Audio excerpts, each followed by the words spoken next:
지난 2007년 열린 남북 정상회담 회의록을 폐기한 혐의로 재판에 넘겨졌던 참여정부 청와대 인사들이 10년 가까운 재판 끝에 유죄를 확정받았습니다.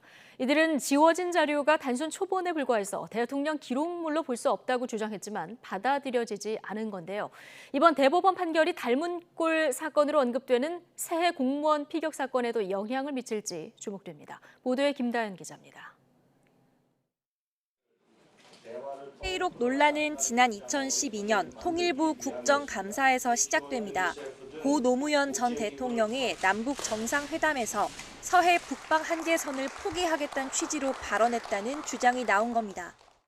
남측은 앞으로 NLL 주장을 하지 않을 것이며 이곳에서 공동 어로 활동을 하면 NLL 문제는 자연스럽게 사라질 것 따옴표하겠습니다. 이라며 구두 약속을 해주었습니다.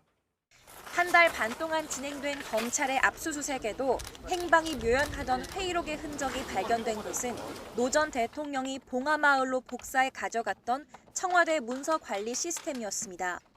검찰은 조명균 당시 청와대 안보비서관과 백종천 당시 외교안보실장이 대통령 지시에 따라 회의록을 삭제한 걸로 보고 대통령 기록물법 위반과 공용 전자기록 손상 혐의를 적용해 재판에 넘겼습니다.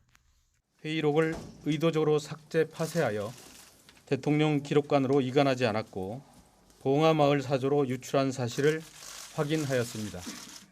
9년에 걸친 법정 공방 끝에 조 전 비서관과 백 전 실장은 유죄를 확정받았는데 쟁점은 삭제된 회의록을 대통령 기록물로 볼 수 있는가였습니다.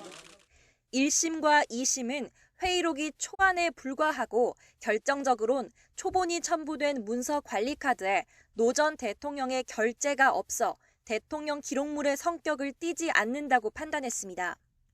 하지만 재작년 대법원은 대통령이 초본을 확인하고 열람한 것 자체로 전자 서명이 생성돼 대통령 기록물로 봐야 한다고 지적하며 사건을 파기했습니다.